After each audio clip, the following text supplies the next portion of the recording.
지금 저희가 항상 정말 성부 하나님, 성자 예수님, 성령 하나님의 도우심으로 말미암아 저희와 함께 하시고 붙들어 주심으로 말미암아 삼위 하나님께서 각자 참 우리 삶 가운데서 놀랍게 역사하심으로 말미암아 저희가 또 잘 살아가고 있음을 주님께 고백하며 감사드립니다.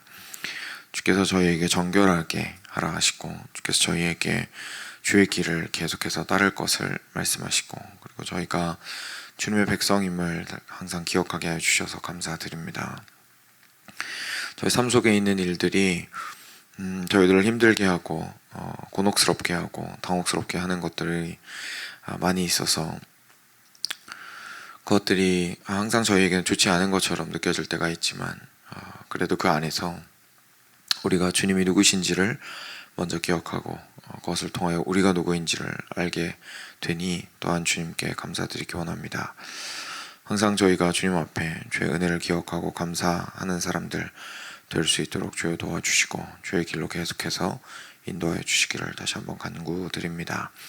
이 아침에도 주님의 말씀을 우리에게 밝히 드러내 보여주실 때에 우리가 이 말씀을 통하여서 주의 뜻을, 주의 길을, 주의 도를 잘 알 수 있도록 도와주시고 그 도를 알 뿐만 아니라 사랑하고 그 길을 따라갈 수 있도록 힘을 더하여 주시기를, 사랑의 마음을 허락하여 주시기를 간구드립니다.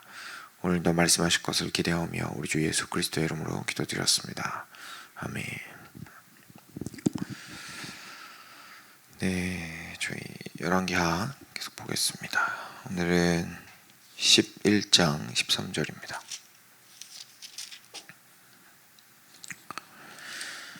예후랑 아하시아죠. 아하시아가 죽고 나서 요아스가 이제 왕이 되고 그리고 과정에서 있는 일들을 저희가 같이 보고 있습니다. 그래서 13절부터 21절까지 교독하겠습니다. 제가 먼저 읽겠습니다. 아달랴가 호위병과 백성의 소리를 듣고 여호와의 성전에 들어가 백성에게 이르러 봄의 왕이 규례대로 단 위에 섰고 장관들과 나팔수가 왕의 곁에 모여 섰으며 온 백성이 즐거워하여 나팔을 부는지라. 아달랴가 옷을 찢으며 외치되 반역이로다 반역이로다 하매 제사장 여호야다가 군대를 거느린 백부장들에게 명령하여 이르되 그를 대열 밖으로 몰아내라. 그를 따르는 자는 모두 칼로 죽이라 하니 제사장의 이 말은 여호와의 성전에서는 그를 죽이지 말라 함이라. 이에 그의 길을 열어주매 그가 왕궁의 말이 다니는 길로 가다가 거기서 죽임을 당하였더라. 여호야다가 왕과 백성에게 여호와와 언약을 맺어 여호와의 백성이 되게 하고 왕과 백성 사이에도 언약을 세우게 하매 온 백성이 바알의 신당으로 가서 그 신당을 허물고 그 제단들과 우상들을 철저히 깨뜨리고 그 제단 앞에서 바알의 제사장 맏단을 죽이니라. 제사장이 관리들을 세워 여호와의 성전을 수직하게 하고 또 백부장들과 가리 사람과 호위병과 온 백성을 거느리고 왕을 인도하여 여호와의 성전에서 내려와 호위병의 문 길을 통하여 왕궁에 이르매 그가 왕의 왕좌에 앉으니 온 백성이 즐거워하고 평안하더라. 아달랴를 무리가 왕궁에서 칼로 죽였더라. 함께 읽겠습니다. 요아스가 왕이 될 때에 나이가 7세였더라. 아멘. 네, 우리 그 이스라엘 역사에서 굉장히 유명한 왕들이 있는데 그 중에 한 명이죠. 요아스입니다. 아주 그 대대적인 개혁을 이루었던 왕이기도 하고 아주 어릴 때부터 하나님의 보호하심을 받고 그리고 이른 나이에 7살 때 왕이 되어서 나라를 다스렸던 굉장히 뭐랄까요, 비범한 그런 왕입니다. 그래서 아마 한 번쯤 들어보신 기억이 있으실 텐데요. 유다의 왕이죠. 유다의 왕이고요. 그리고 그 유다 왕, 그 이스라엘 왕 요람이 친하게 지냈던 유다 왕 아하시아의 아들입니다.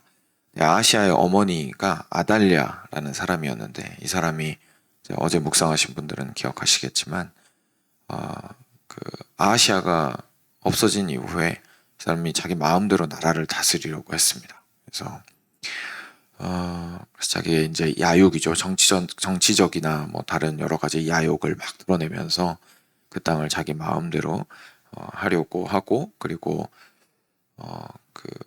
아들들을 다 죽이려고 했습니다. 그 중에 이제 요아스가 포함이 당연히 되어 있었죠. 근데 하나님께서 다 보호하여 주셔서 유모의 침실에 숨겨서 이제 요아스가 살아나게 됩니다.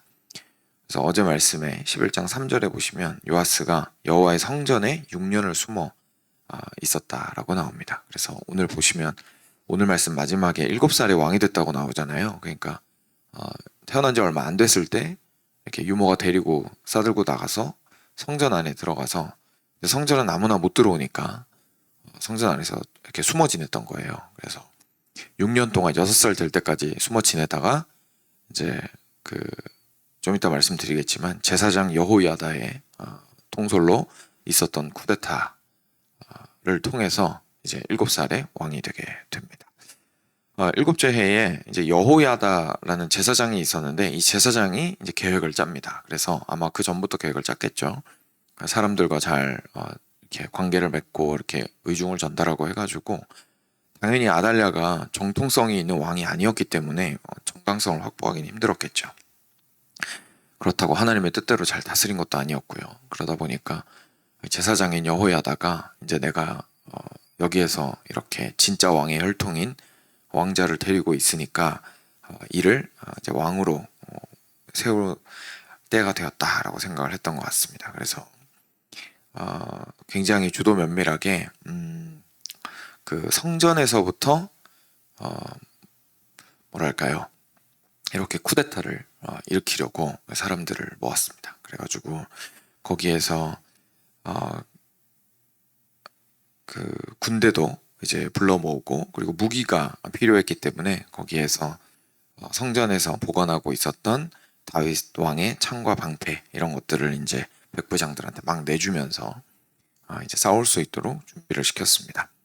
그리고 나서 이제 오늘 말씀 직전에 호위병이 각각 손에 무기를 잡고 왕을 호위하되 성전 오른쪽에서부터 왼쪽까지 제단과 성전 곁에 서고 여호야다가 왕자를 인도하여 내어 왕관을 씌우며 율법책을 주고 기름을 부어 왕으로 삼음에 무리가 박수하며 왕의 만세를 부르니라 이렇게 이야기를 합니다. 그래서 그 아달랴가 아직 뭐 여전히 왕궁에서 다스리고 있는 때였지만 일단 진짜 왕의 혈통을 가지고 있는 우리 요시야를 왕의 자리에 앉히기 위해서 성전에서부터 시작된 이런 뭐랄까요, 왕위를 다시 회복하기 위한 일들을 여호야다가 진행을 했던 것이죠. 그래서 오늘 본문이 이제 그런 맥락에 있는 거고요. 왕의 만세를 부르는 소리를 들었습니다. 이제 오늘 본문 보시면 그래서 아달랴가 그 소리를 듣고 당연히 화가 났겠죠. 그래서 여호와의 성전에 들어가 백성에게 이르렀다라고 이야기합니다. 그래서 막 쫓아갔습니다. 거기에 보니까 왕이 규례대로 단 위에 섰고 장관들과 나팔수가 왕의 곁에 모셔 섰으며 온 백성이 즐거워하여 나팔을 부는지라. 아달랴가 옷을 찢으며 외치되 반역이로다 반역이로다 이렇게 외쳤습니다. 아달랴 입장에서는 그렇죠. 뭐 6년이나 나라를 다스리고 있었고 어느 정도 이제 6년 정도 됐으면은 안정화에 들어왔다고 볼 수가 있을 텐데, 근데 이제 와 보니까 갑자기 막 거기서 만세 부르고 사람들이 좋다 그러고, 그리고 여기에 방금 표현 중에 규례대로라는 표현이 있습니다. 그러니까 사람들이 당연히 이게 맞는 거지 라고 생각하는 방식으로 이제 왕이 선 거예요. 그러니까 아달랴 입장에서는 엄청난 위협이죠. 인기도 있고 인기도 있을 뿐만 아니라 올바른 방식으로 행한 왕 같은 경우에는 정당성이 그쪽에 있게 돼버리니까 아달랴는 굉장히 화났을 겁니다. 그러니까 이거 반역이다 반역이다 하면서 막 옷을 찢으면서 소리를 질렀습니다. 제사장 여호야다가 군대를 거느린 백부장들에게 명령해서 대열 밖으로 몰아내라. 그를 따르는 자는 모두 칼로 죽여라. 이렇게 이야기한 이유는 지금 성전 안으로 들어와서 봤거든요. 그러니까 뜰로 들어와서 안에서 일어난 일을 본 건데, 거기 안에서는 이제 피를 흘리면 안 되기 때문에 제사 이외에 밖으로 끌고 나가서 죽이라는 뜻이었죠. 그래서 길을 열어주었습니다. 그랬더니 그가 왕궁의 말이 다니는 길로 가다가, 그러니까 대로로 간 거죠. 아직 자기가 이제 여전히 뭐랄까요, 자기는 이렇게 왕후니까요, 이 나라를 다스리는 군주다라는 생각이 있었을 테니까요. 그래서 자기가 다니는 길로 가다가 거기에서 미처 가지 못하고 죽임을 당하게 되었습니다. 그리고 나서 이제 여호야다가 한 일이 나옵니다. 제사장 여호야다가 왕과 요시야 왕이죠. 요시야 왕이랑 백성들에게 하나님과 여호와 하나님과 언약을 맺으라고 이제 이야기를 하고 그걸 도와주었습니다. 그래서 왕이랑 백성들이 먼저 하나님과 언약을 맺게 됩니다. 그리고 나서 여호와의 백성이 되게 하고 이 모두가 하나님의 백성이다라는 사실을 명확하게 알려주고 그리고 나서 왕과 백성 사이에도 언약을 세우게 했습니다. 그래서 먼저는 요시야 왕과 백성이 함께 하나님 앞에서 하나님 당신이 언약을 맺었다라는 건 이런 겁니다. 하나님이 우리의 하나님이 되시고 우리는 당신의 백성들입니다라고 이제 하는 것을 언약한다라고 이야기하는데 어차피 이 언약은 다윗 때부터 그리고 더 거슬러 올라가면 모세 때부터 계속 있었던 거라서 새롭게 하나님한테 하나님 이제 우리가 지금부터 하나님의 백성입니다. 이런 뜻은 아니고요. 잊어버렸던 그 언약을 다시 기억하고 무너졌던 그 언약을 다시금 세우고 그래서 하나님 앞에서 다시 한번 저희가 하나님의 백성이라는 사실을 잊지 않겠습니다. 라고 이제 하는 그런 과정이라고 생각을 하시면 되겠습니다. 그래서 그렇게 언약을 맺었습니다.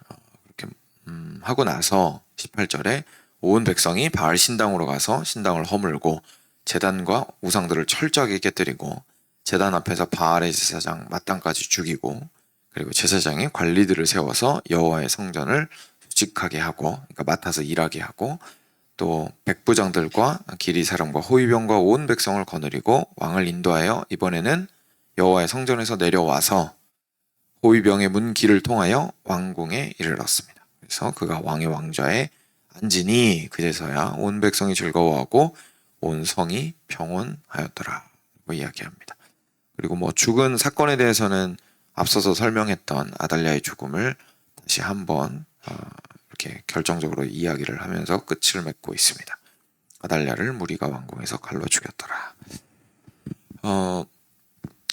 사실 이렇게 쭉 보시면서 아마 굉장히 쉽게 눈에 들어오셨으리라 생각이 되는데요.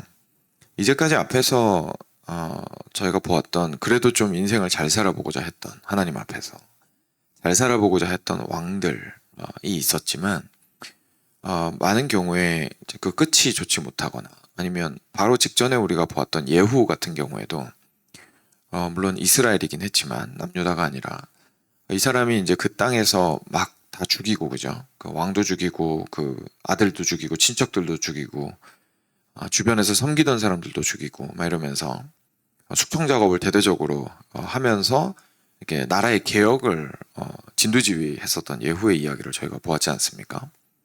근데 그런 예후랑 이렇게 비교를 해보면 사실 요시야의 제가 지금 갑자기 이름이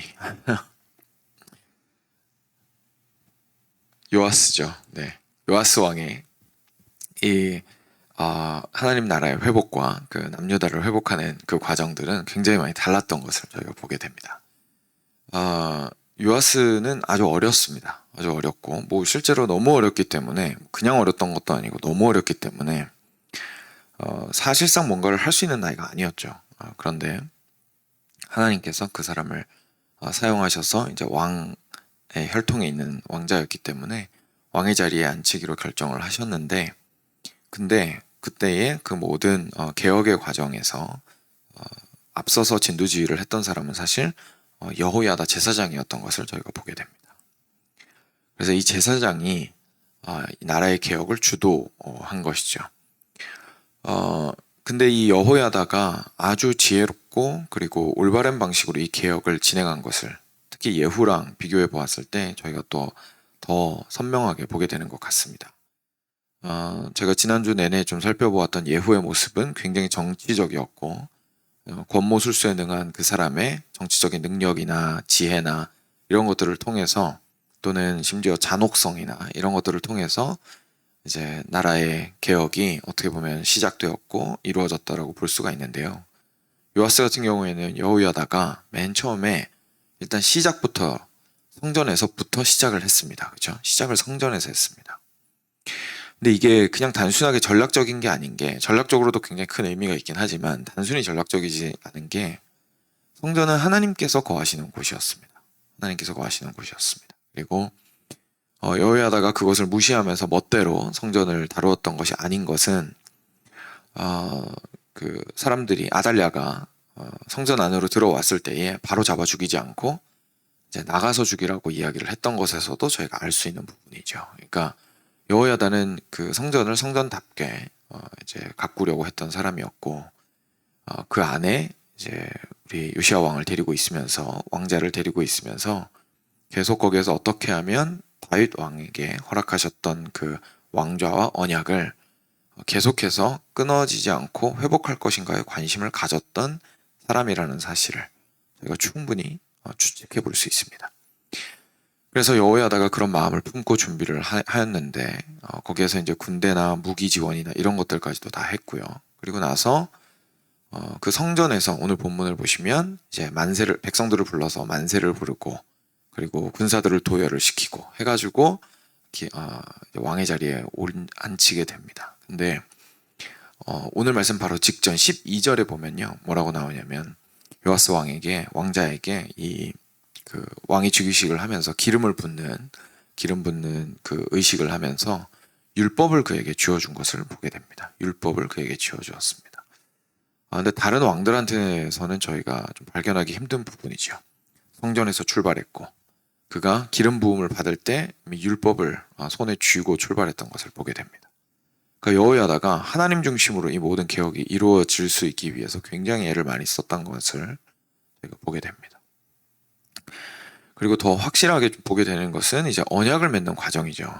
처음에 가장 먼저 요시야 왕이랑 우리 백성들이랑 함께 하나님 앞에서 먼저 언약을 맺습니다.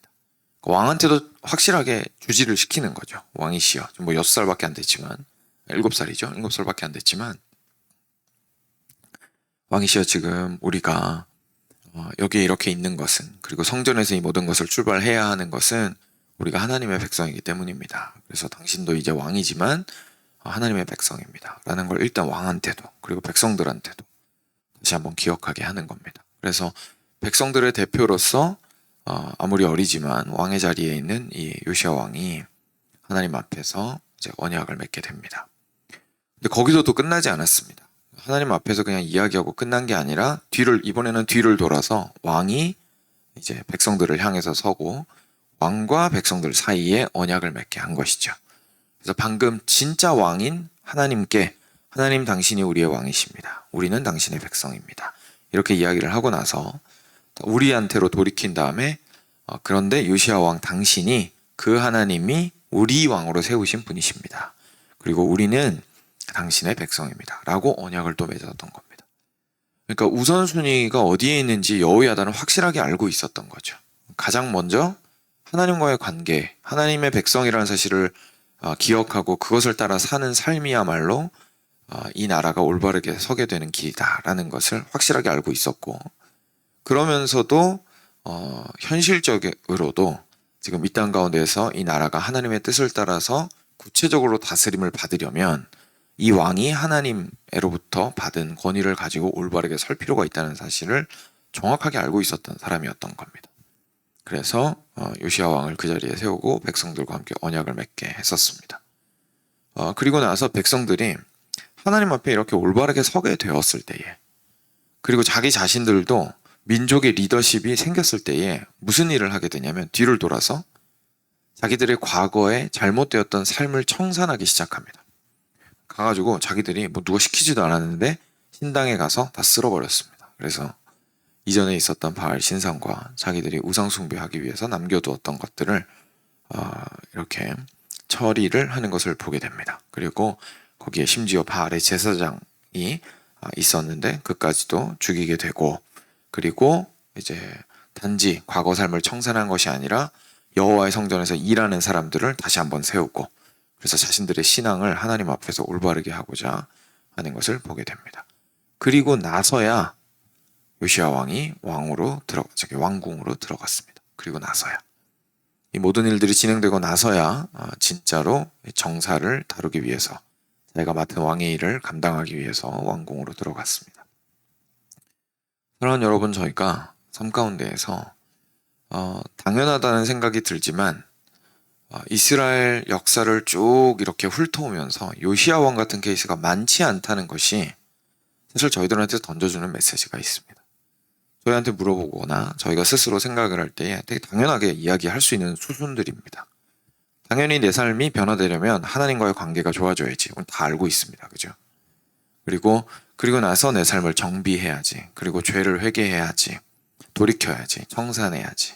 그리고 하나님을 향해서 올바르게 서야지. 다 알고 있습니다. 그런데 실제 구체적인 삶의 정황에 들어왔을 때에 정적이 눈앞에 눈 시퍼렇게 뜨고 있고 나를 죽이려고 달려들었던 아달랴가 눈 시퍼렇게 뜨고 살아있을 때에 자기 자신은 성전 안에서 6년 동안 내내 기다릴 수밖에 없는 상태일 때에 하나님께서 어떻게 움직이시는지 눈에 안 보일 때에 이스라엘 온 백성들은 실제로 바알 신상 앞에 가가지고 절하고 있을 때에 그리고 왕은 여전히 1살, 2살, 3살 밖에 안 되었고 가망성이 전혀 보이지 않은 그때에 이 알고 있는 이 모든 것들을 있는 그대로 실천하는 것은 거의 하늘의 별 따기에 가깝습니다.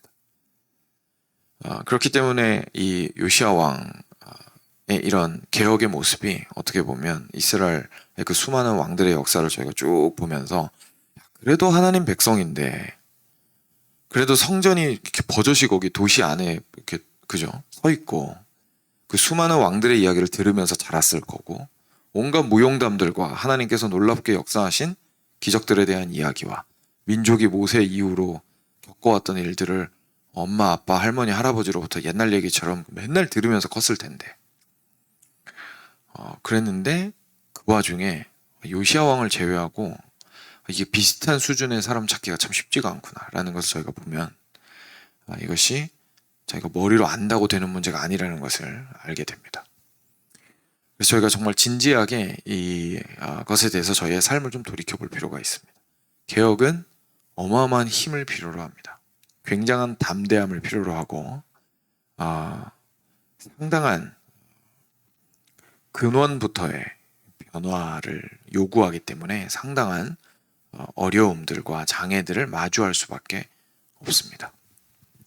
우리 개인의 삶 속에서 사실 기존의 저희의 삶이 아달랴처럼 안 좋다는 것은 절대 아닙니다만 그런 뜻은 아니지만 오늘 말씀에 이제 비추어서 비유를 해보자면 아달랴가 만들어 놓은 나라의 체계를 일단 뒤집고 왕 자체를 완전히 갈아치워야 되기 때문에 저희들이 가정에서 기존에 가지고 있는 모습들이 있을 때에 그거를 이렇게 뒤집는다라는 것은 어마어마한 어려움이 있죠. 그리고 내 개인 안에 가지고 있는 습관들과 삶의 모습들이 하나의 강력한 체계로 잡혀 있기 때문에 이거를 개혁한다라는 것은 참 어렵습니다. 교회 역시 일종의 체계로 잡혀 있기 때문에 이게 나 한 명의 문제가 아니라 여러 사람이 섞여 있고 얽혀 있고 관계되어 있고 일하는 방식이 있고 이제까지 해왔던 게 있기 때문에 개혁을 한다라는 것은 상당히 어렵습니다. 그렇지만 우리가 실제로 이 안에서 해야 하는 것은 하나님 앞에서 올바르게 서는 것이다라는 것을 저희가 보게 됩니다. 하나님 앞에 올바르게 서기 위해서는 무슨 짓이라도 해야 됩니다. 정말 무슨 짓이라도 해야 됩니다. 지금 나라를 뒤엎었잖아요. 그죠? 하나님 앞에서의 관계를 해결하기 위해서는 그냥 이런거려니라고 해서는 문제가 절대로 해결되지 않습니다. 이건 그냥 내가 연약해서 그러려니 하고 주저앉아 있어서는 절대로 바뀌지 않습니다. 내가 몇십 년 동안 이렇게 살아왔는데 라고 말하는 것은 아무런 도움이 되지 않습니다. 실제로 개인적으로나 가정 안에서나 교회 안에서나 사회에서나 하나님 앞에서 먼저 변화되는 것으로부터 우리의 삶을 시작하고 그리고 내가 하나님의 백성이라는 사실을 다시 한번 정말로 진지하게 확인하고 그렇다면 나는 어떻게 살 것인가에 대해서 질문하고 그리고 나서 왕과 백성들이 언약을 맺었던 것처럼 나도 다른 사람들과 관계를 새롭게 할 필요가 있습니다. 그래서 마음을 다시 새롭게 하고 다시금 그 관계를 정비해 나가고 그리고 그 안에서 올바르게 세워나가고자 하는 일들이 반드시 필요한 것이죠. 그래서 거기에서부터 저희가 죄에서 돌이키게 되고 어려운 변화들을 어떻게든 해내려고 하는 것들이 시작됩니다. 저는 그런 의미에서 이 아침 시간들이 참 소중하다고 생각합니다. 저희가 말씀 앞에 그냥 습관으로 서 있는 것이 아니라 다시 한번 정말로 이 아침 시간을 통하여서 말씀 앞에 자기 자신을 내어놓고 과연 주께서 변하시는 개혁의 모습은 내 안에 어떤 모습들이 있을까라는 것을 돌이켜볼 수 있는 시간이고요. 그리고 기도를 통해서 하나님 앞에서 정말로 실제로 역사하시기를 간구하고 내 힘으로 할 수 없는 그것들을 주께서 이루시기를 간절히 매달릴 수 있는 시간입니다. 그래서 이 시간에 잘 나오셨고 저희가 함께 말씀과 기도를 통하여서 우리의 삶을 다시 한번 돌이켜보았으면 좋겠습니다. 같이 기도하겠습니다. 들으신 말씀 먼저 기억하시면서 기도하겠습니다.